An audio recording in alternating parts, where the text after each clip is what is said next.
Hello students, कैसे हैं आप सभी। बहुत बहुत स्वागत करती हैं आपकी Lali Varma madam Magnet Brains Hindi medium पर। जी हाँ, बहुत बहुत स्वागत है आप सभी का मैग्नेट ब्रेन्स हिंदी मीडियम पर। मैं लाली वर्मा आप सभी 8वीं कक्षा के सभी विद्यार्थियों को दिल से स्वागत करती हूँ और साथ ही आशा भी करती हूँ आप सभी स्वस्थ होंगे, खुश होंगे, प्रसन्न होंगे और जो आपका सिलेबस ओवरव्यू वाला वीडियो है वो आपने देख लिया होगा। देख लिया सबने? बोलो, कमेंट जरूर करना। देखा है तब भी, नहीं देखा है तब भी, नहीं देखा है तो देखो जरूर, ताकि आपको पता चल सके कि हम अपनी पाठ्य पुस्तक के कितने पाठों को कवर करने वाले हैं। हमारे जो पाठ्य पुस्तक किसलय भाग 3 है उसमें कितने पाठ हैं ये भी आपको पता होना चाहिए, कौन कौन से पाठ हैं ये भी आपको पता होना चाहिए। ठीक है, तो आपकी पाठ्य पुस्तक किसलय भाग 3 का पहला पाठ आज मैं लेकर आ गई हूं आपके सामने। नाम है तू जिंदा है, लिखा है शंकर शैलेंद्र जी ने।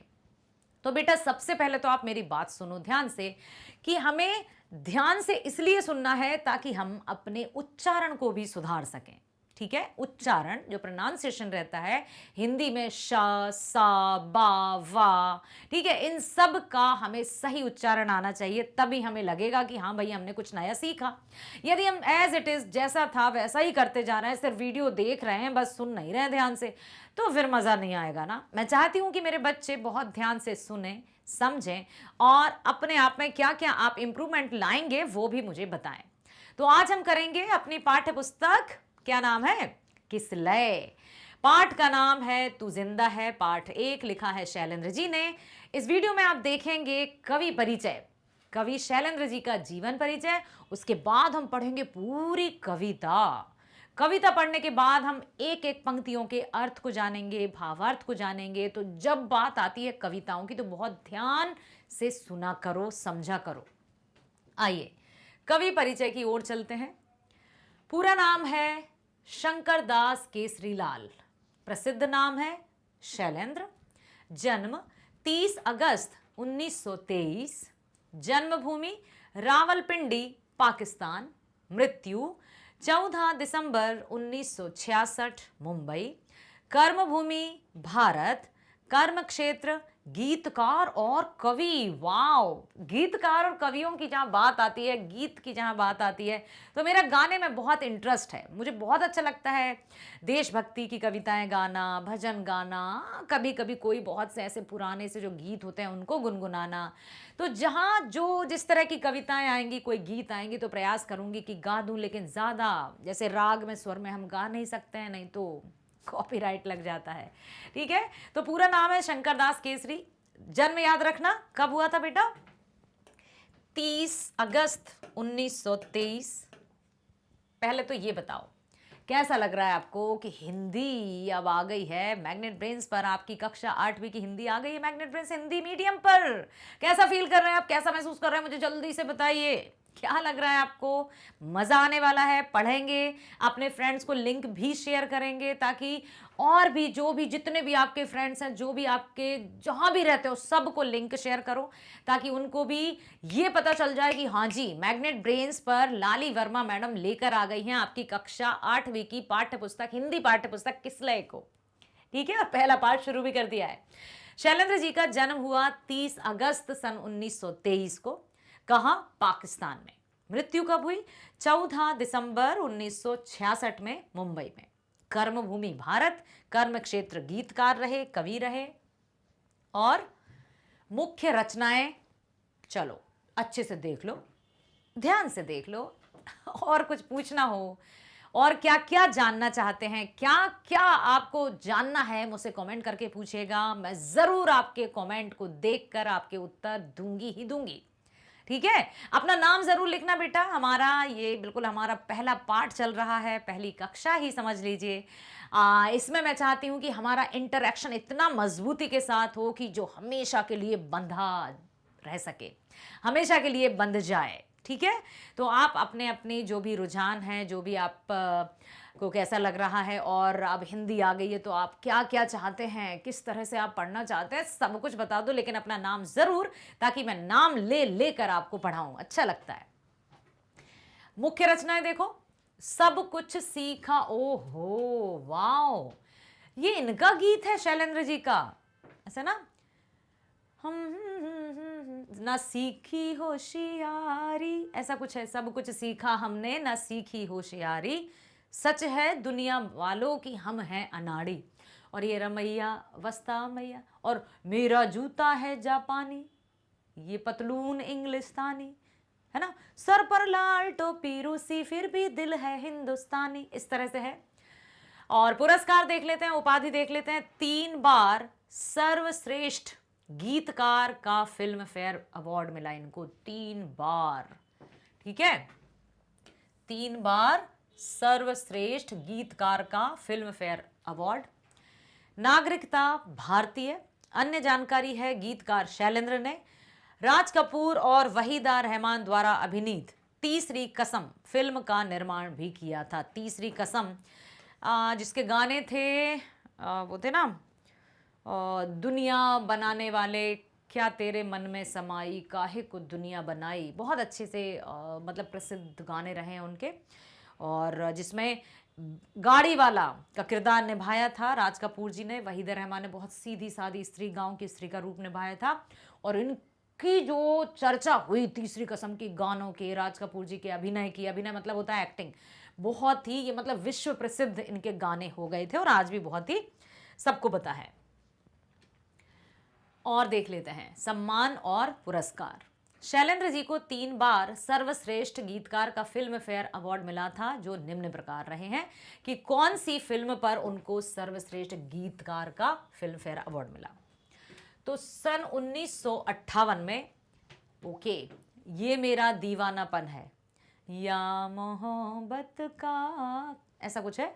फिल्म यहूदी के लिए सर्वश्रेष्ठ गीतकार फिल्म फेयर पुरस्कार मिला, ये मेरा दीवानापन है।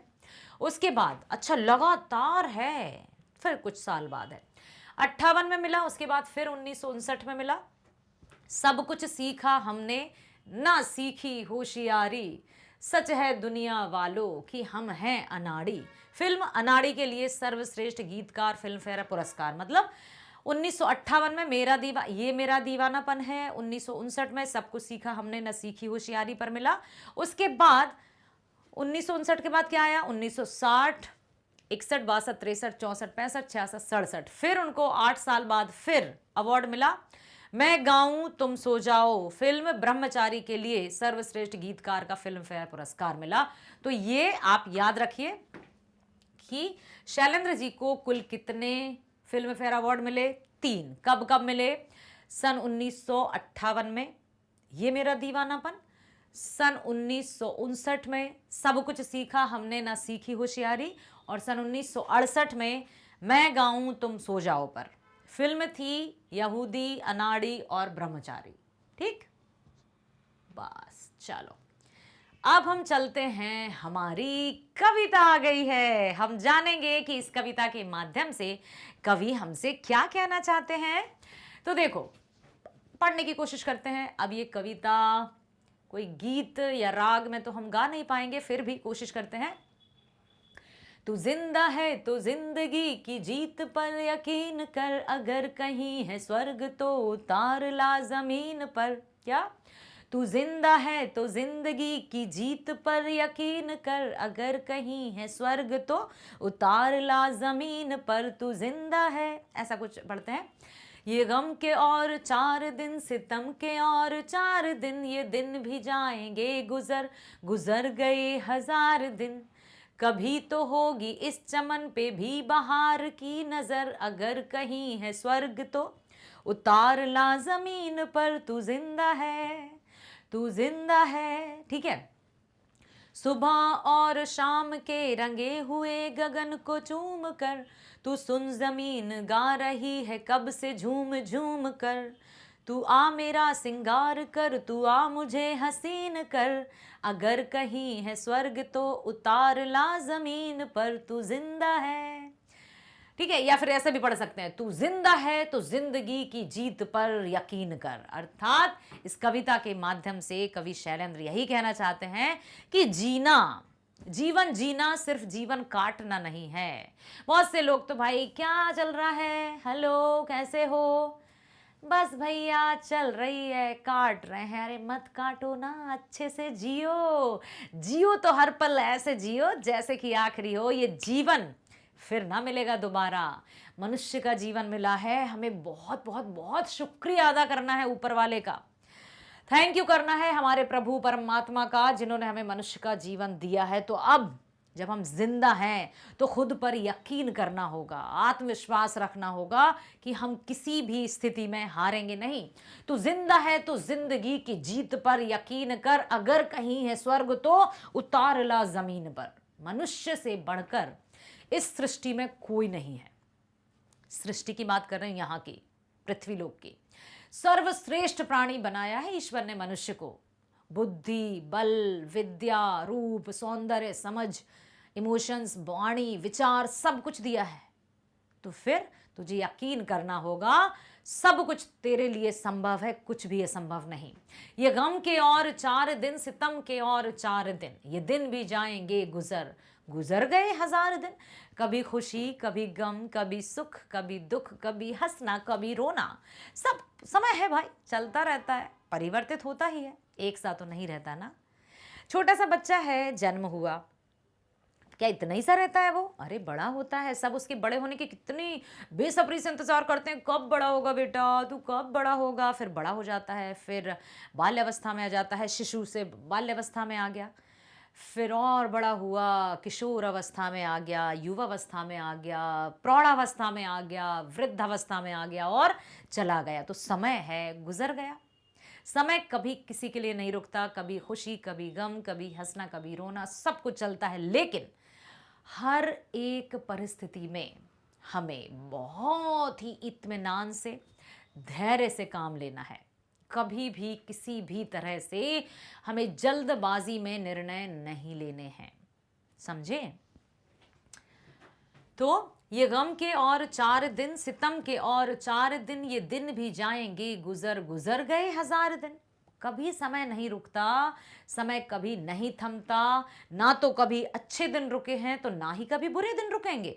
तो बुरे दिन या दुख के दिन या विपत्ति कभी आ जाए तो बिल्कुल पूरी तरह से हताश नहीं होना है, क्योंकि वो दिन गुजर गए तो ये दिन भी गुजर जाएंगे। सबसे अच्छा वाक्य एक याद रखो, ये वक्त गुजर जाएगा, कुछ भी स्थिर नहीं है। सुबह और शाम के रंगे हुए गगन को चूम कर, सुबह होती है, एक नई सुबह आती है, नई ताजगी लाती है, नई उमंग लाती है, नया आनंद लाती है और मन में झूम उठते हैं। कितना अच्छा लगता है ना सुबह सुबह चिड़ियों की चहचहाने की आवाज़। कौन कौन सुबह उठता है पहले तो ये बताओ, बताओ जल्दी। सूर्योदय से पहले कोई उठा है, या सूर्योदय जैसे जैसे हो रहा है आप उठे हो, चिड़ियों के चहचहाने की आवाज़ सुनी है? गांव में कौन कौन रहता है वो भी मुझे अपने नाम के साथ बताओ। मैं भी गांव में, मेरा जन्म हुआ गांव में, मैं पढ़ी हूँ 5वीं तक की कक्षा, मैंने 5वीं तक पूरा बिल्कुल गाँव में पढ़ाई की है, बाकायदा स्कूल में टाट पट्टियों पर बैठकर, स्लेट बत्ती पर लिख कर। तो गांव से आप कौन कौन है मुझे बताइएगा। कैसा लग रहा है आपको लाली मैडम से मिलकर, ये भी बताइएगा। आपकी कविता के बारे में पढ़कर आपको कैसा लग रहा है वो भी मैं जानना चाहूंगी, ठीक है? तो सुबह और शाम के रंगे हुए गगन को चूम कर, जो है उसको आनंद से लो। तू सुन जमीन गा रही है कब से झूम झूम कर।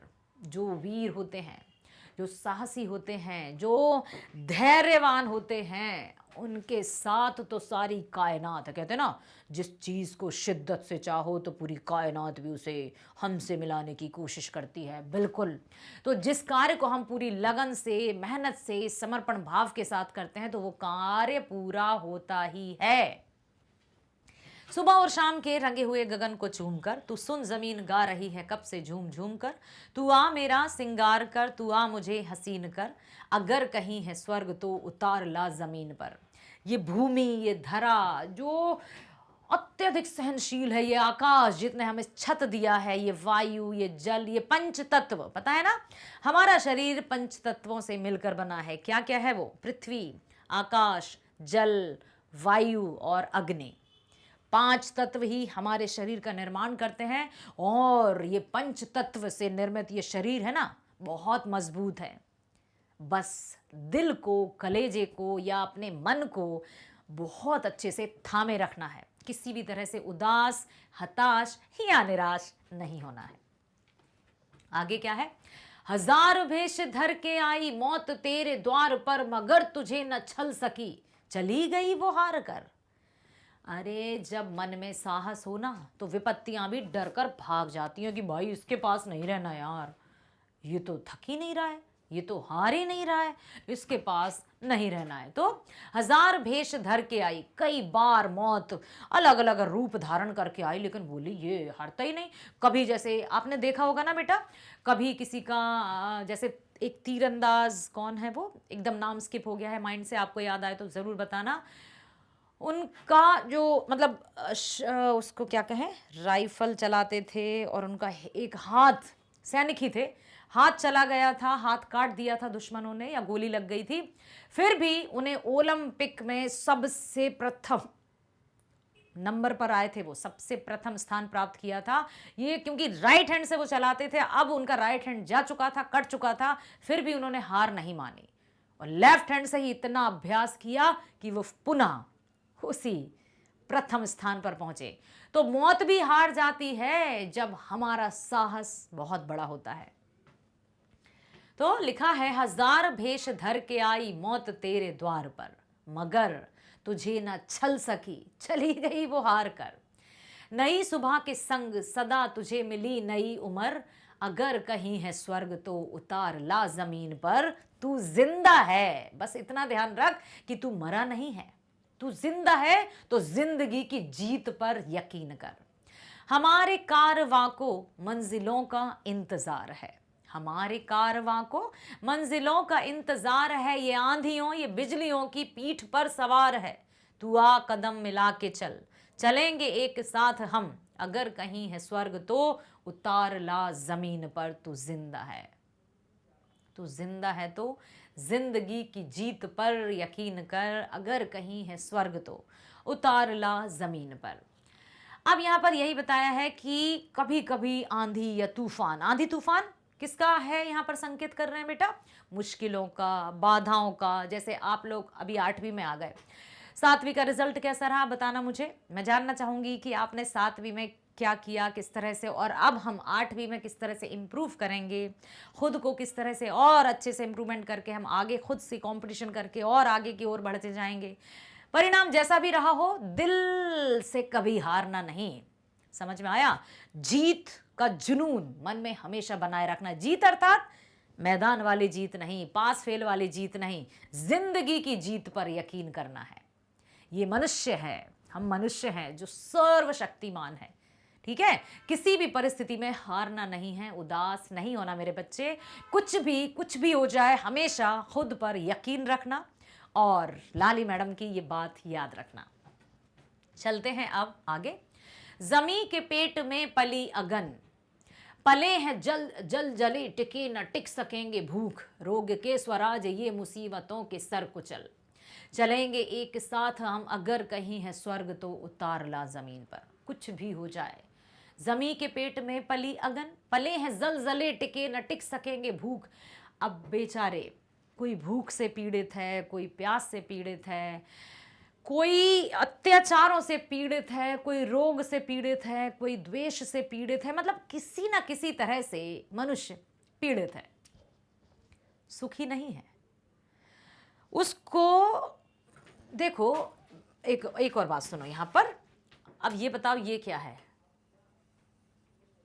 कुछ इस तरह की रहती है ना, ये क्या है, क्या है ये, heart beats, yes very good. तो ये क्या है बेटा, अप्स एंड डाउन्स। यदि ऐसा हो गया तो देखो ये लाइफ है, अप्स एंड डाउन्स है, मतलब हमारा जीवन है।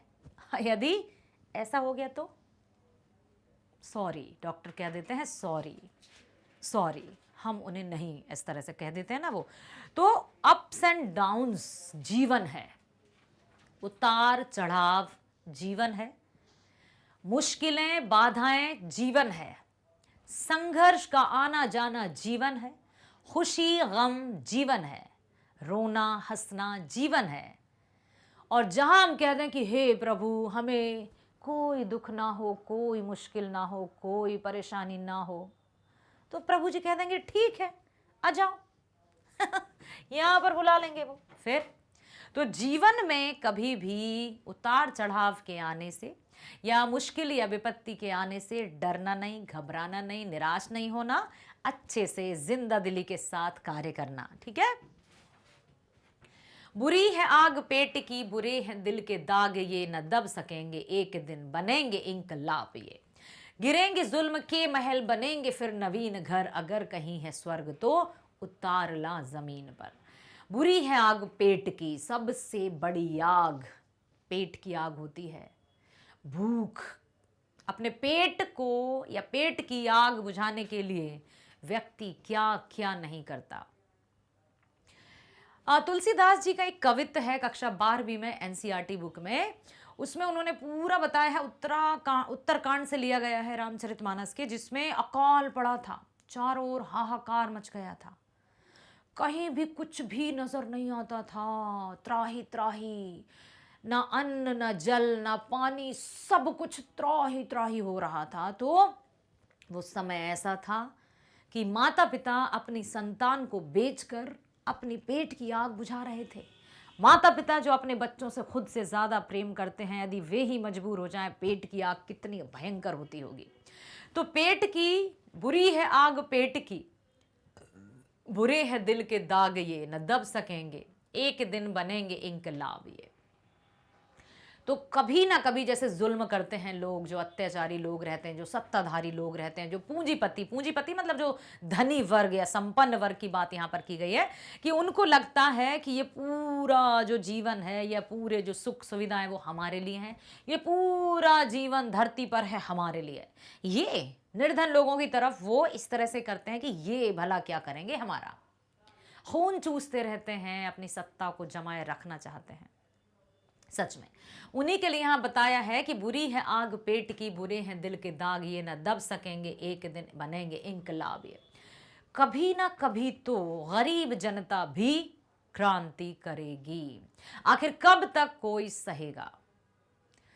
सहने के लिए एक लिमिट होती है, एक सीमा होती है। जैसे मान लीजिए कोई लास्टिक है, रबर है, उसको खींचे जा रहा है, खींचे जा रहा है, खींचे जा रहा है, खींचे जा रहे हैं, आवश्यकता से अधिक खींचे जा रहा है, टूट जाएगी वो।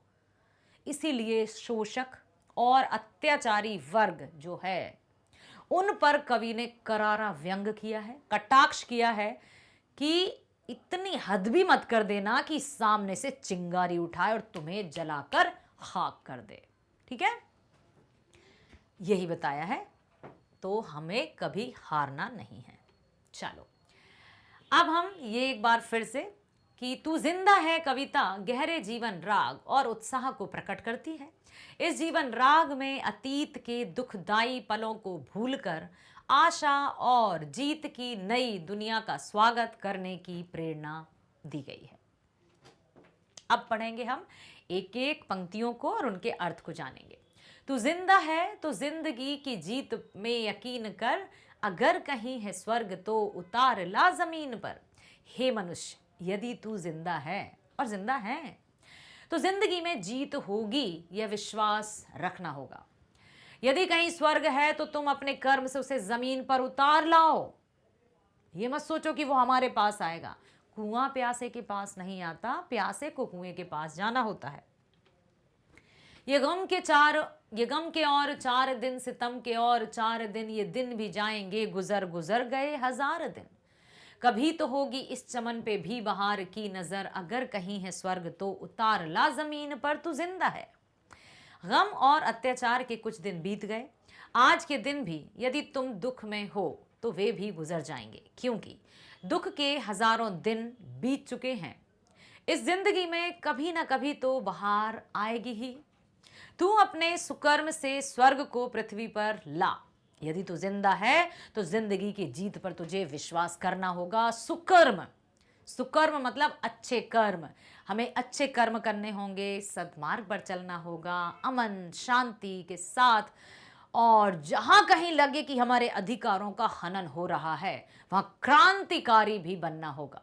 क्योंकि हम अपने अधिकार के लिए भी यदि नहीं लड़े ना, वैसे तो हमें अपने अधिकार स्वयं मिल जाना चाहिए, लेकिन यदि अधिकार नहीं मिल रहे हैं तो कृष्ण की चेतावनी महाभारत में आपको पता है ना, कि महाभारत में श्री कृष्ण जाते हैं दुर्योधन के पास और वे कहते हैं कि भाई पांडवों को आधा राज दे दो। उन्होंने 12 वर्ष का वनवास, 1 वर्ष का अज्ञातवास, सारी अवधि पूरी कर ली है, अब दे दो। लेकिन दुर्योधन ने नहीं दिया। तो फिर क्या हुआ था? भयंकर परिणाम। और विनाश किसका हुआ था? कौरवों का।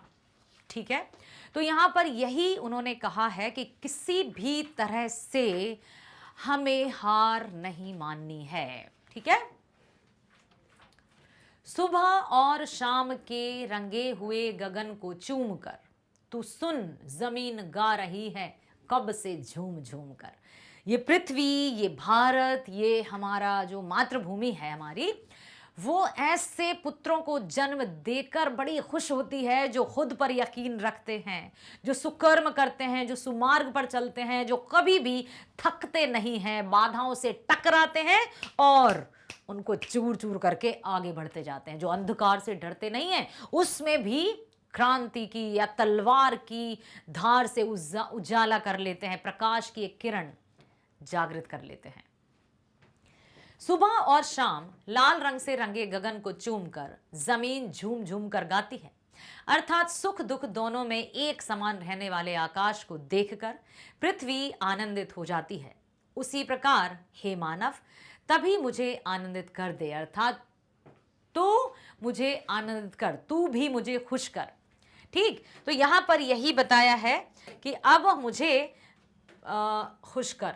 ठीक, यहां पर क्या बताया बेटा कि यहां पर कवि कहना चाहते हैं कि जमीन जो है, पृथ्वी जो है, धरा जो है, सुबह और शाम लाल रंग से रंगे गगन को चूमकर जमीन झूम झूम कर गाती है। सुख दुख दोनों में एक समान रहने वाले आकाश को देखकर पृथ्वी आनंदित रहती है। कभी पूरब से निकलने वाले सूर्य ने पश्चिम से दस्तक दी क्या? नहीं, नहीं ना। कभी आकाश थका क्या यार, मैं नहीं कर रहा हूं, अब मैं तो नीचे आ रहा हूं? नहीं, नहीं ना। पूरब, पश्चिम, उत्तर, दक्षिण, नदी, चंद्र, सब कुछ निरंतरता के साथ चलते हैं, तो उसी तरह हमें भी ऐसे ही चलना होगा। ठीक है, उसी प्रकार हे मानव, तू भी मुझे आनंदित कर दे, अपने सुकर्मों से मुझे आनंदित कर। अगर कहीं है स्वर्ग तो उसे उतार कर जमीन पर ला। यदि तू जिंदा है तो जिंदगी की सफलता पर विश्वास कर, तू अपनी विजय अवश्य प्राप्त करेगा। मन के हारे हार है, मन के जीते जीत। मान लो तो हार और ठान लो तो जीत। तो यहां पर कवि ने यही बताया है कि तू जिंदा है तो जिंदगी की जीत पर यकीन कर, अगर कहीं है स्वर्ग तो उतार ला जमीन पर। आगे है, हजार भेष धर के आई मौत तेरे द्वार पर, मगर तुझे न छल सकी, चली गई वो हार कर। नई सुबह के संग सदा तुझे मिली नई उम्र, अगर कहीं है स्वर्ग तो उतार ला जमीन पर। हजार भेष धर के आई, अर्थात दुख जो आता है ना, वो हजारों रूप धारण करके आ जाता है। कभी इस रूप में आ गया, कभी उस रूप में आ गया। अभी आप बहुत छोटे बच्चे हैं, अभी तो यदि होमवर्क ही कभी हिंदी का, कभी गणित का, कभी विज्ञान का, कभी सामाजिक विज्ञान का एक साथ मिल जाता है ना तो आपके लिए वही सबसे बड़ी परेशानी कि अब हम क्या करें, वो हमें हिंदी का भी होमवर्क मिला, ये भी पढ़ाई करनी है, कैसे करें हम। मतलब बहुत बड़ा लगता है ये। जैसे जैसे आप बड़े होते जाएंगे और बढ़ते जाएंगे और जीवन के अनुभव आपको प्राप्त होते जाएंगे, तो कवि ने यही कहा है कि दुख हजारों रूप धारण करके आने लगते हैं, लेकिन उन दुखों से हमें किस तरह से निपटना है। मुश्किलें कभी इस रूप में, कभी आंधी, कभी तूफान, कभी बाढ़ तो कभी सूखा, कभी होमवर्क का भारी भरकम वजन, तो कभी टेस्ट, कभी परीक्षाएं, कुछ भी हो सकता है। ऐसी स्थिति में निराश नहीं होना। दुख हजारों रूप धारण कर तेरे द्वार पर आए, लेकिन सभी हार कर चले गए। नई सुबह प्रतिदिन आकर तुझे नई उम्र प्रदान करती आ रही है। ये जो धरती आकाश, मैंने बताया ना पंच तत्व, पृथ्वी, धरती, आकाश और क्या, वायु, अग्नि और क्या है। ठीक है, यह है धरती, आकाश, आग, पानी, हवा, आग, पानी, हवा। ठीक है, 5 हो गए। तो यहां पर नई सुबह प्रतिदिन आकर तुझे नई उम्र प्रदान करती है। वस्तुतः यदि स्वर्ग कहीं है तो उसे उतार कर तू जमीन पर ला। तू जिंदा है तो जिंदगी में सफलताएं अवश्य मिलेंगी, ऐसा विश्वास कर। हमारे कारवां को मंजिलों का इंतजार है, ये आंधियों ये बिजलियों की पीठ पर सवार है। तू आ कदम मिला के चल, चलेंगे एक साथ हम, अगर कहीं है स्वर्ग तो उतार ला जमीन पर। सबसे बड़ी बात पता है बेटा इस कविता की क्या है? शैलेंद्र जी ने इस कविता के माध्यम से खुद पर यकीन करना बताया है, खुद पर विश्वास करना बताया है, आत्मविश्वास के साथ जीना सिखाया है।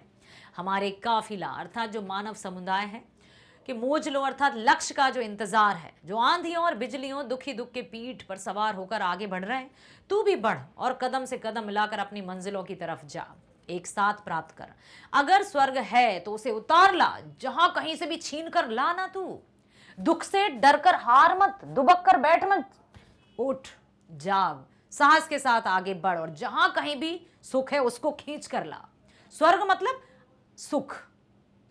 यदि तू दुख है, तेरे आगे दुखों का पहाड़ टूट पड़ा है, तो उन पहाड़ को रोंद डाल और जा, जहां कहीं भी छुपा होगा सुख उसको खींच के ला। कैसे वो तेरे सामने आएगा नहीं, क्योंकि तुझसे बड़ा, तुझसे शक्तिशाली इस धरा पर कोई नहीं है। जमी के पेट में पली अगन, पले हैं जल जले टिके न टिक सकेंगे। भूख रोग के स्वराज ये, मुसीबतों के सर कुचल चलेंगे एक साथ हम, अगर कहीं है स्वर्ग तो उतार ला जमीन पर। अब यहां पर यही बताया है कि जमीन के गर्भ में आग और भूकंप दोनों पलते हैं। कभी नहीं भूकंप आ गया, अरे पता ही नहीं चला, हम तो सो रहे थे और अचानक हिलने लगे, थाली बर्तन लोटे गिरने लगे। हाँ, मुझे क्या लगा जैसे चक्कर आ रहे हैं मुझे, लेकिन मुझे चक्कर नहीं, पृथ्वी को चक्कर आ रहे थे, भूकंप आ गया। तो आग और भूकंप दोनों पलते हैं, लेकिन धरती माँ कभी घबराती नहीं है। उसको पता है कि ये सब आना है, जीवन है तो मुश्किलें तो आएंगी ही, ये तय कर लो। उसी प्रकार भूख, बेकारी, बेरोजगारी रूपी रोग का अपना राज स्वराज भी नहीं टिक सकेगा। भूख, रोग, मुश्किलें ये हमेशा के लिए नहीं आती हैं। तुम यदि हार गए तो वो हमेशा रहेंगी, यदि तुम इस तरह से सीना ताने खड़े रहे तो वो भागना पड़ेगा उनको। विपत्तियों के सर कुचलकर हम सब एकता के सूत्र में बंधकर सदैव एक साथ चलते रहेंगे। अगर कहीं स्वर्ग है तो उसे उतार कर जमीन पर ले आओ। तू जिंदा है तो जिंदगी में सफलता पर विश्वास कर। बुरी है आग पेट की, बुरे हैं दिल के दाग ये, न दब सकेंगे एक दिन बनेंगे इंकलाब ये। गिरेंगे जुल्म के महल बनेंगे फिर नवीन घर, नवीन मतलब नए, ठीक है, नए घर भी बनेंगे। इसलिए डरना मना है, घबराना मना है, नहीं डरना है। भूख और अपराध दोनों बहुत बुरे हैं, बहुत ज्यादा बुरे हैं, इतने बुरे कि यदि भूख है तो सबसे बड़ी आग पेट की आग को कहा है कि पेट की आग से बड़ी या पेट की ज्वाला से बड़ी कोई ज्वाला नहीं होती। ऐसी जब भूखा व्यक्ति होता है तो वो सत्य असत्य, धर्म अधर्म, अच्छा बुरा कुछ नहीं देखता, बस उसको रोटी चाहिए। तो भूख और अपराध दोनों बुरे हैं। यदि ये दोनों समाप्त नहीं हुए तो एक दिन इनकलाब अर्थात विरोध की आवाज जरूर बनेंगे, जिसको क्रांतिकारी भी कहा जा सकता है, क्रांति की आवाज भी कही जा सकती है, जिससे जुल्म के महल ढह जाएंगे, नए घर बनेंगे, शांति का माहौल बनेगा। अगर स्वर्ग कहीं है तो अपने परिश्रम और सत्कर्म से ले आओ उसको उतार कर। हे मानव, तू यदि जिंदा है तो जिंदगी में सफलता मिलेगी, इस बात पर भी यकीन करना होगा तुझे, सफलता जरूर मिलेगी। देखो, यूं ही नहीं मिलती राही को मंजिल, कुछ जुनून सा दिल में जगाना होता है।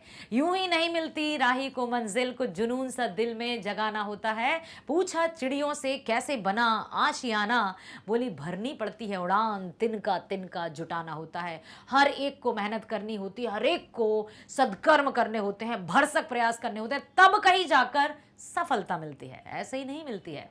तो बस कवि ने हमें यही प्रेरणा दी है। शब्दार्थ हैं आपके पाठ्य पुस्तक में, जैसे यकीन, यकीन मतलब क्या है? भरोसा।